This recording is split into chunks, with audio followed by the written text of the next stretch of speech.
It's been 2 superb starts from Edgar Pons. Can it be third time a charm for the number 57?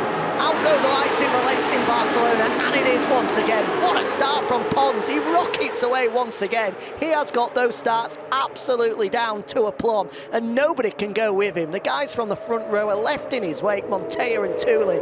Meanwhile, here comes Garzo from row number 2 to settle into 4th place.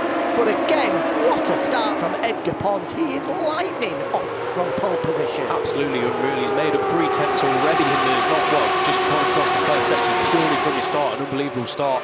And that answers our question, can he get a superb start? Yes, he can, and he is now race leader. Can the others catch him up? It's Montoya leading the charge from Tooley. Your front row staying as it was on the line.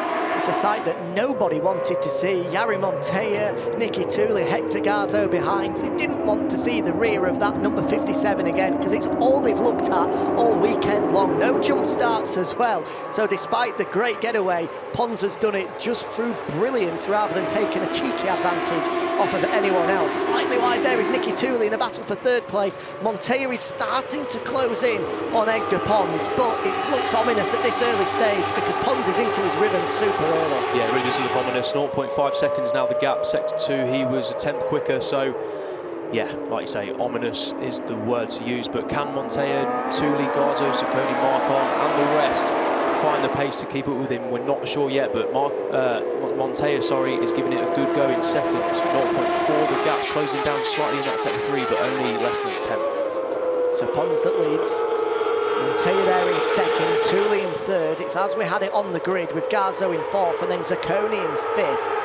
Just starting to splinter is this group. There's no real packs together. Tooley does have Hector Garzo for company, but as he come across the line, just under half a second is Edgar Pons' advantage. Now the first flying lap, let's see what sort of a rhythm he has, and let's see if Jari Montoya has the pace to be able to close him in. Oh, big lunge up the inside from Hector Garzo. He does push Nicky Tooley wide, but the Finn just holds on to 3rd place at the moment, despite the pressure coming from the number 4. He got the better of him in the first race, did Hector Garzo, and he's looking pretty strong once again. He's on aboard with Tech2 Moto2. Yeah, speaking to Pons after his race 1 win, he said he just kept it steady after the red flags. Of course, there was oil down, just working out the track conditions, but there's no such problems now, so we can go for it from the start, and that's exactly what it looks like he's doing as the rest struggle to keep up with his gap. 0.5, not too much in that first sector, but it's going to be interesting to see what it is in the second sector. Pushing hard already, backs it into turn 5, and then as he go through 6, 7, and then flick right for 8. He's absolutely perfect all the way around. Here is the man at his home track here in Barcelona. Came along to a private test for the Moto2 and Moto3 World Championship guys only a couple of weeks ago, and he was probably putting in more laps than anyone else. Oh, he gets it sideways into turn 10 though. Is that the mistake that allows everyone to close in on him? I think he's somehow managed to get it back to the curb. Meanwhile, it's a mistake for Hector Garzo as he dives under the inside of Tooley. Allows both him and Sacconi to dive straight back under the inside of him. But meanwhile, at the front, despite getting it all sorts of wrong into turn 10, Edgar Pons, he's still 0.6 up the road. Yeah, that was, I honestly thought he was at least running wide there. He's done so well to keep it at the apex.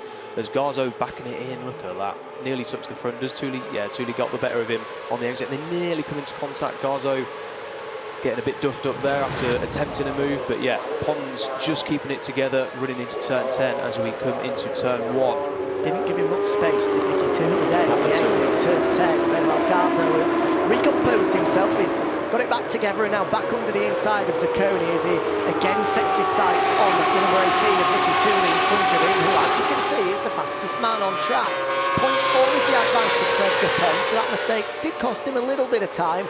But here comes Tooley now, and he's got the pace. He looks up the inside into turn 4 on Jari Montoya. No way through this time around, but here he is, wide around 4, on the run into 5. Again, the leg comes out, but again, Montoya holds strong.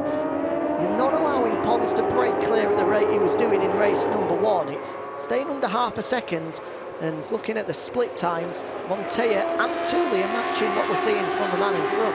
Yeah, maybe he's doing what he said he was doing in the first race, just taking it steady in the first half of the lap and then pushing in the second half of the lap. But we'll wait and see. But yeah, I thought he got the launch, he's got the lead. I thought we'd sort of see him gradually edge that gap out, but it's remaining just at under half a second as Tooley gets it all squirrely into turn 10. He's going to make the move, not quite Montoya shuts his door. Get my words out. Because yeah, Pons is half a second clear.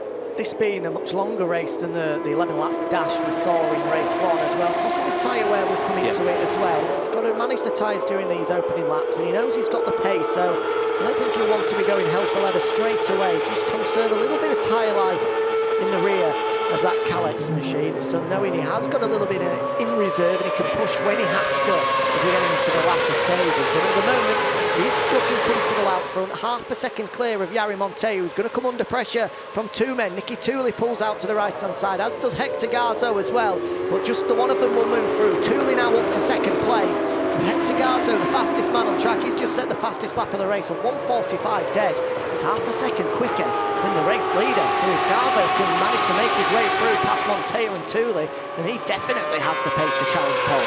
Yeah, we saw this from Garzo, didn't we, in the first race, pushing hard in the opening stages, getting up to Pons, the race leader, and then just dropping back. So like you've mentioned with tyre wear, it could be crucial in this longer second race, so let's hope Garzo isn't putting too much pressure into those tyres and they can last the full race. But yeah, nearly half a second quicker than your race leader, that's good going. As Tooley remains second, what's the gap? Yeah, it's just hovering over half a second.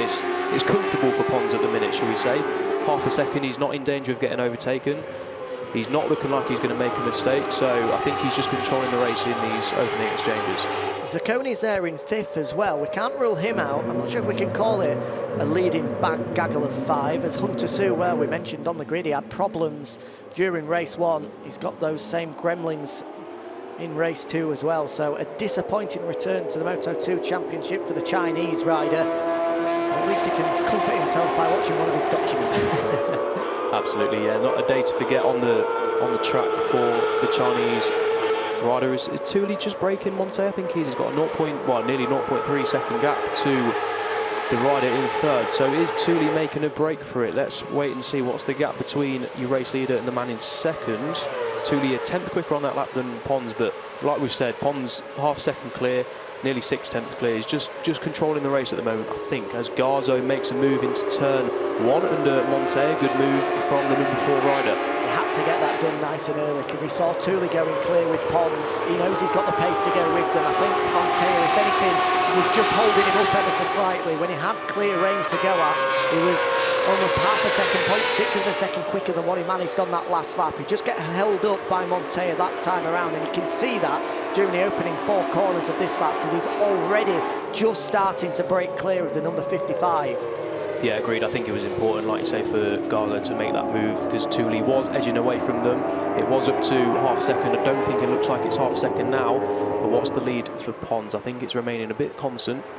And yeah, let's see what Garzo can do as he reels in Nicky Tooley for the battle for 2nd and 3rd. Zacconi just tagging onto the back of Montoya, keeping him honest. As I think, like you say, we've got a group of 4 riders there in the battle for 2nd, with Pons just a little bit further up the road. And this is ominous, as we've already said. This time, even more so from Edgar Pons, because we're on to lap 5 of the race. And the Spaniard out front is starting to pull the pin, just like he did in race 1 earlier on today. It took him 4 or 5 laps just to test his surroundings, just to get comfortable, and then bang, he was straight into his rhythm. And this is some lap he's putting together, the number 57. He's pulled out a 10th in the 1st sector, 2 10ths in sector 2, another 10th in sector 3, and it looks like he's edged that even further in sector 4.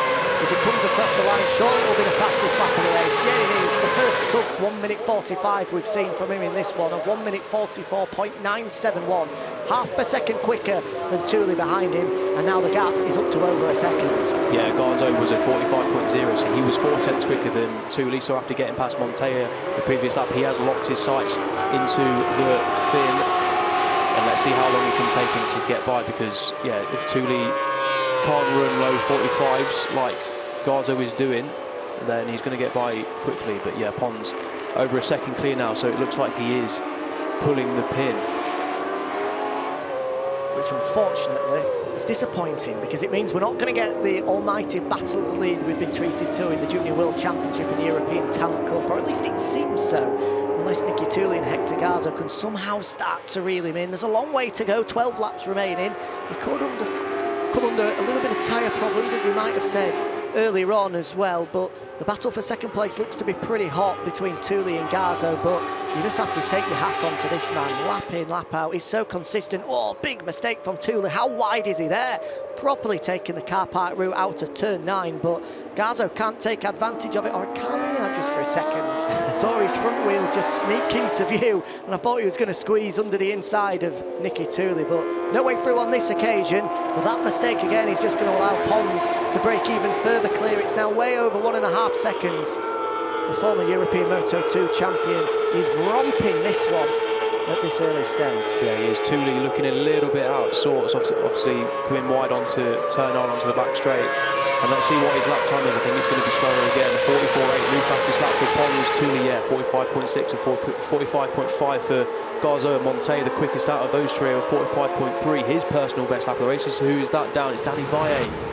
It was going well, the young Spaniards. Just loses it on the edge of the track. That is disappointing. Yeah, pushed well wide, and then unfortunately the front just folding on. Oh, Zacconi there.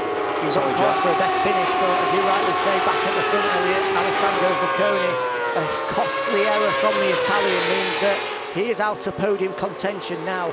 Running wide at turns 1 and 2 means he's, way over 3-4 seconds adrift of the rear wheel of his compatriot Jari Montoya. And it's all closed up in the battle for second and third now. Edgar Pons might be clear at the front, but it looks like it's going to be a real ding-dong for second and third place. Yeah, it does, and Garzo's got the better of Tooley. Didn't take him long to pass the finish rider for second place. Now, I don't think he can bridge the gap, but can he keep it at a constant and stretch away from Tooley and Montoya? As Montoya looks behind him, there's no one there. Zacconi ran wide, so it's just you three in the battle for second. But yeah, Tooley, like we say, looking a bit ragged on the last couple of laps, and there's no surprise that Garzo has made his way through. Pons again, super impressive. Another fastest lap of the race last time around. Just under a tenth quicker than he had gone the lap previous. Now a 44.8 with the next best coming from Hector Garzo at a 49 flat, but the last time around they're all in the mid-45s. He's way over 3/4 of a second quicker than anybody else on track, and he's not relenting his pace at the front. It's a number 57. Hector Garzo and Nicky Tooley trying the level best to match the pace that he's setting, but unfortunately he's just in a league of his own at the moment.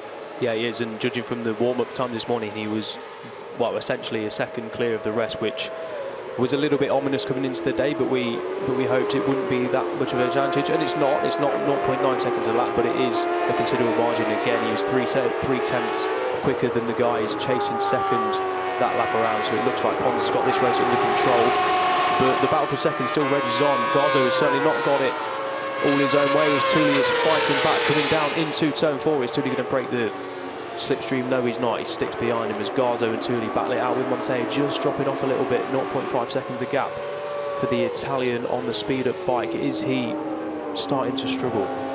I think he possibly is. Montoya, he just had a bit of a blip during the opening parts of this race where both Tooley and Garzo were able to squeeze past him, and he managed to regroup, get onto the rear of it, but I think now that these guys in front are hitting their rhythm, he's just not able to match the pace, and as a result, it's not by a lot, but 10th a lap, 2/10 a lap, he's just slipping out of contention.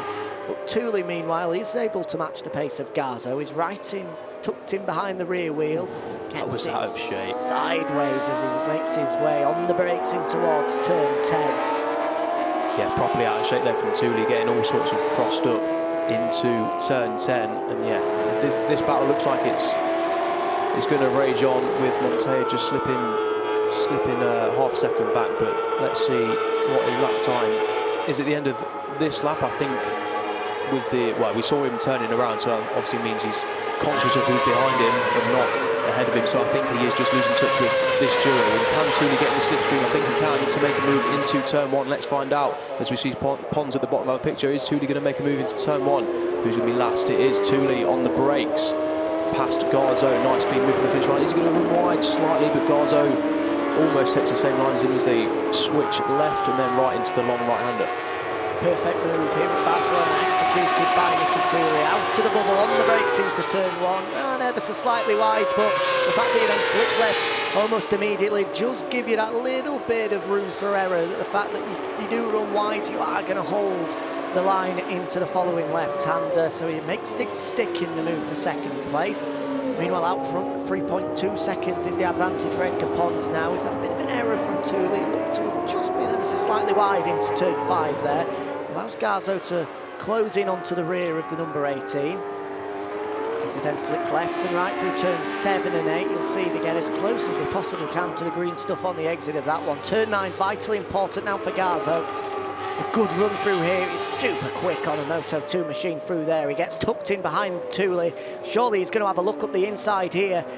He just has a bit of a nosy, but no room this time around. He's got a long way to go. Shakes to the head from the speed up squad because I think they can see the fact that Jari Montoya just isn't able to match the pace of the two in front of them. They thought that they might have another podium up for grabs here after Montoya's work in race 1, but doesn't look to be going their way at the moment. Still a long way to go. He's still in contention. If these two do start to battle, then it will allow him to get re-involved in the fight for the podium. But meanwhile, it's been fairly sensible stuff, which is unlike what we've seen in Moto2 so far, with Tooley and Garzo battling it out. But here comes Garzo. Good look up the inside, but Tooley strong into turn 1 again. The number 4 just not able to get the better of Tooley on the brakes on a couple of occasions so far. Whether he's just applying the pressure, whether he's just letting him know that he's there. There's a long way to go, so he has got plenty of time just to sit in behind him, watch where he's good. He knows for a fact now that even if he does go past Tooley, he isn't going to be able to close in on Pons. Pons has gone. The race win is out of question for both of these two guys. The next best they can hope for is winning this battle for second place. So maybe Garzo is just quite happy sat in behind Tooley and watching him where he's good, seeing him where he's bad, trying to put a plan together as we get into the final laps. The same could be said for Jari Montoya. He is still there, he is still in contention, but whereas you see Garzo right on the rear wheel at every opportunity of Tooley, Montoya just looks to be trying his absolute hardest just to stay within a couple of tenths of the rear wheel of Hector Garzo. Yeah, I was going to mention about Montoya. I think we jumped the gun a bit saying he might be struggling because last lap he was 3/10 quicker than oh, here it comes, here it comes. He was 3/10 quicker than... Oh, he's gone down and he's taken Garzo as well into turn 10. The front tucked and Hector Garzo, the unfortunate man to be in the way. Both of them sprint to the bikes to try pick it up. The podium's out of question now, but the mistake from Jari Montoya, who is saying he was just getting himself back involved in a podium fight. The front end washes from beneath him, and poor old Hector Garzo had absolutely nowhere to go. He gets dominoed by the number 55. He's coming from miles back there, number 55. Obviously trail braking too hot. Oh, nothing Garzo can do there. Absolutely unlucky for the number 4 rider. What I was going to say was Montoya was nearly 3/10 quicker than Garzo on that lap, and yeah, it's just overdone into turn 10, and both of them are out the race as Montoya rightly apologises to Garzo. You can see the airbag's gone off as a result of that one. Rightly apologises the direction of Hector Garzo. That'll be little comfort for him, who was on course for another podium finish. It would be his 3rd one back-to-back, but unfortunately that won't be the case now, and there is the lucky man to have escaped that one. Nicky Tooley now, what is he, 6 seconds up the road from Alessandro Zacconi. He is on course for another podium finish, his first one since the opening round at Estoril, and I don't think anyone would begrudge him that after the incident at Valencia 3 weeks ago. To see him back on the podium at the next available opportunity is absolutely tremendous to see. Still 7 laps to go though for Tooley, but at the moment he looks pretty good in second place. Meanwhile, Alessandro Zacconi actually took the second of the victories in Estoril. He hasn't tasted podium success since then, but he's another of the fortunate men to take advantage of the fact that both Montoya and Garzo have crashed out of this one. But it will be a battle worth looking at, because last time around he was just a quarter of a second ahead of Tommaso Marcon, who himself is looking for another podium finish after getting on the box in Valencia. The two Italians look likely to battle all the way to the last lap. Yeah, they do. 3rd. Yeah, Team Chiatti speed up, disaster for one of the riders, but it could be a podium for Tommaso Marcon, like you say, Jack. Just 0.2 split in Zacconi and the Italian in 3rd and 4th. And yeah, like we say, as we look at the race leader, Edgar Pons, he's got this race under control. Just over 5 seconds is advantage over Tooley, who likewise has P2 under control. Into the first corner we go. Let's try and have a look at, here we go, the battle for the final podium position as it is now after that crash between Garzo and Montoya at turn 10, and it's currently Zacconi who leads Marcon, the number 61, over number 10. And those two will know that there's a podium up for grabs now. They'll have seen both of them on the deck as they went through turn 10, and then of course as they went down the start-finish straight there, they'll have seen the pit boards move from P6, P5 in Tommaso Marcon's case, or Alessandro Zacconi's case, up to P3. So suddenly there may have just been a boost of confidence to both of these guys, knowing that now there's a little bit of silverware up for grabs. Both first and second look comfortable, with Pons 5.5 seconds clear of Thule, who himself is 6.5 seconds clear of this battle for third. So understandably, this is where our attention will focus in the final 5.5 laps of the European Moto2 race here in Barcelona. In terms of the championship, well, a DNF for Hector Garzo will mean that Edgar Pons can now move 33 points clear of Thule at this early stage, but there's a couple of rounds left just yet. We're not even at the halfway stage, so don't count off anything just yet. Yeah, like, who's this down? Sarmoon. What Disaster. a shame for Anapab Sarmoon after a brilliant race one where he got a top 5 finish for the first time in his career. Unfortunately, he's crashed out. And this will be interesting. A penalty towards that man there. Alessandro Zacconi been handed a 1.2 second penalty for, yep, you guessed it, an incident at turn 1 and 2 where he had to go straight on. We saw that in the back of the picture. Surely, that is not the incident where he picked it up and ended up 5 seconds in a rear, because how on earth can he then get a penalty for 1.2 seconds, having cost himself 5 seconds? But it looks to be the case. Hopefully it wasn't that incident and he's done it a second time, because that surely would fall down as a double penalty. But as things stand, Tommaso Marcon will be third place despite coming across the line in fourth. But Zacconi is starting to pull the pin now. He's 0.3 seconds clear of his compatriot. He needs to pull out another 0.9 if he wants to pick up a podium finish. Oh yeah, this is it now for Zacconi. He might not know it yet, but he's got that 1.258 second penalty, so he needs to bridge the gap to Tommaso Marcon in fourth place, and these two have both tasted the podium this year. Tommaso Marcon in Valencia and Zacconi in the first race of the year, Estoril, where he won his first European Moto2 European Championship race.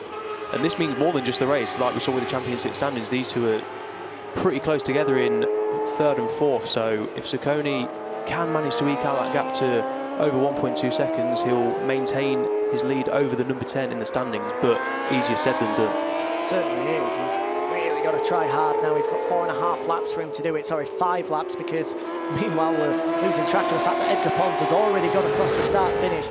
Is this the incident? No, this was the big moment for Alessandro Zacconi on the exit of turn 13. He didn't bother him too much though. He spat him from left to right, but he got straight back down behind the bubble and flicked it right into turn 14. As he comes across the line then, he needs to eke out 1.2 seconds. It is 0.4 of a second. That's the Daniel Kazmiedin, who's gone down on the podium at the first round of the year, or should have been on the podium at the first round of the year in Estoril if he hadn't have crashed out of contention in the wet conditions. He's had another off here at turn 10, but it looks to have been a fairly light one, so he's picked it back up and rejoined has the number 27, the Malaysian rider. Yeah, Marcon sticking with Zacconi. He's not letting him get away. He knows, well, he might not know about Zacconi's podium, not podium, 1.2 second penalty. It's the number 61. Oh, that's just confirmation of Zacconi's penalty at the bottom of your screen there. Yeah, Marcon might not know about Zacconi's podium, so he's going to be pushing his might to get past his fellow Italian. But we'll wait and see if he can do that. But Zacconi needs that 1.2 second advantage, and it doesn't look like he's going to get it at the minute with 4 laps to go. And again, I stress, surely that cannot have been for that incident at turn 1 and 2 that we saw in the back of our picture. He lost almost 5 seconds. He was in contention for the podium, made a mistake, and quite rightly, he had to pick it up and go across turns 1 and 2. It was an unforced error by himself, but if he had tried to make it and hold on, he'd have just took the front. He had to pick it up, he had to shortcut it, but as a result, he slowed off and lost almost 4 or 5 seconds. So that's his penalty right there. He's cost himself as a result of making the mistake. Surely you then can't penalise him again. Yeah, it must be something we've not seen on camera, but he is still in contention with Marcon, so that sort of makes me believe that it was that error that has led to the penalty, but we'll wait and find out after the race. As we see our race leader, 3 laps to go now. he's got this under control, hasn't he? No, nothing silly. He'll know 7.7 advantage. You'll see it on his pit board. He can cruise around for the last 3 laps. Edgar Pons. 7.5 seconds clear. We thought that race 1 was a high-speed demonstration from the 23-year-old. Well, this is definitely how to go fast on a Moto2 bike around Barcelona. Everybody is getting a real treat trackside to be able to witness the speeds and the pace of Edgar Pons at the moment. Nicky Tooley, meanwhile, is a good performance from him to get back onto the podium, and this is the battle for 3rd place. It should have raged on up to the final corner, but the fact that that man, the 61, who currently leads the battle, has a 1.2 second penalty to his name. As long as Tommaso Marcon stays within touching distance, it will be him that takes 3rd place, not the number 61. But as you've rightly mentioned, Elliot, is he aware of that? Again, unless we can see the pit board across the line, unless they put the P3 on and show that he's 1.2 seconds clear of him, he's then got to try and work out what that means as he goes into turn 1. Yeah, and of course Marcon is obviously going to want to beat Zacconi in a one-on-one battle, so he's going to want to take that podium on merit and not because Zacconi's had a penalty. So, like we've seen, he's going to try his hardest to get past the number 61 rider, but if not, the penalty is going to mean Marcon gets a podium, so he doesn't have to push too hard, but yeah, he's going to want to win it on merit, not just because of the penalty for Zacconi, as yellow flags wave at turn 7, which is not where the leaders are, so it won't be either Edgar Pons or Nicky Tooley.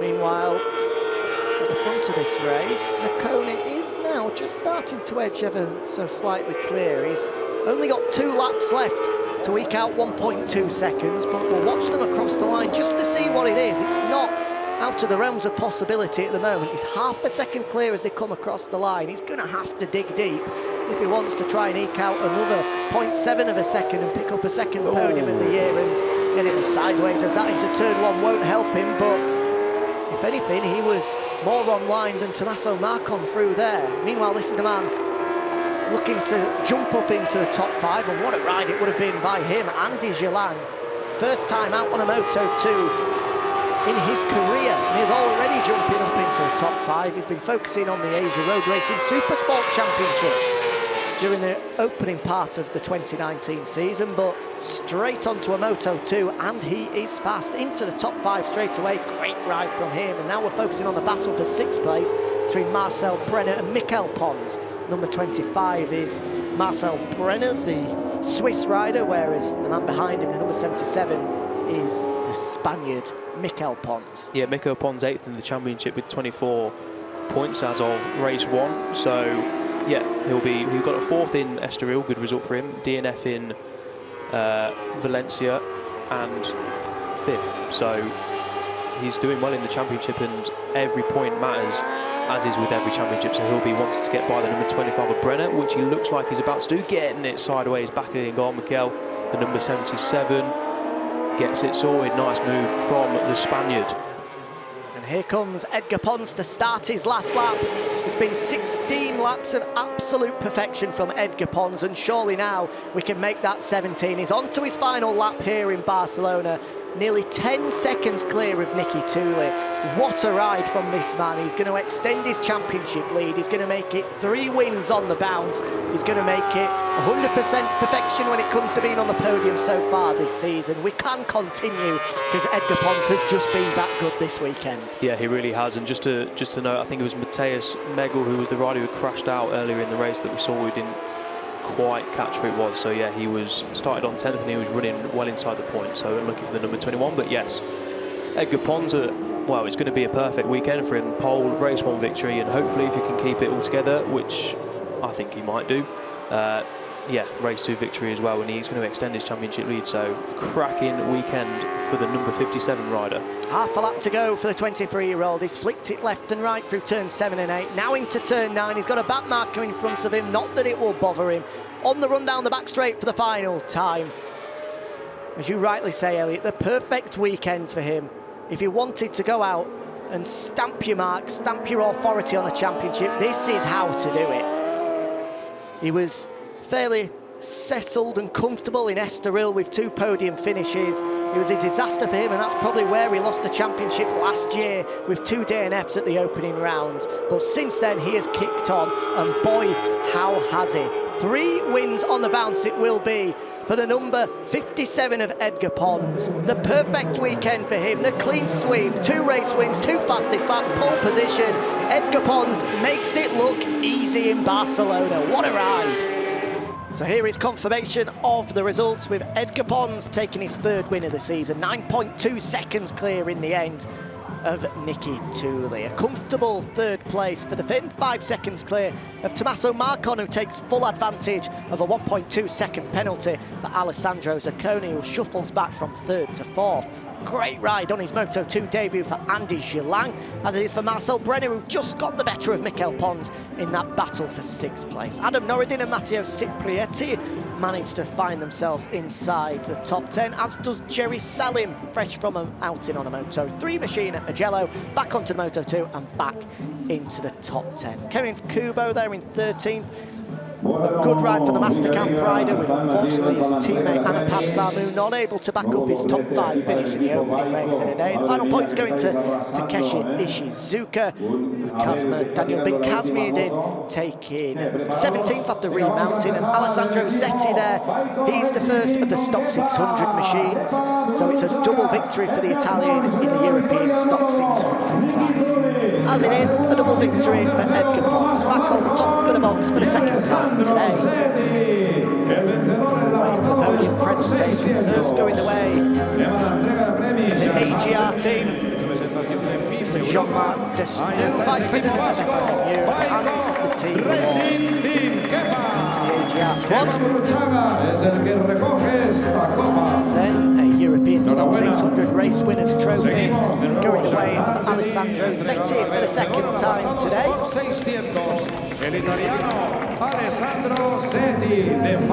Third place going the way of Tommaso Marcon, the 2nd time this season that he's managed to get onto the box. Speed up Chiatti, enjoying podium success once again after Jari Montea's podium race of the day. 2nd place for Nicky Tooley, back onto the podium after 4th in the opening race of the day. But it's D for double for that man Edgar Pons. Victory once again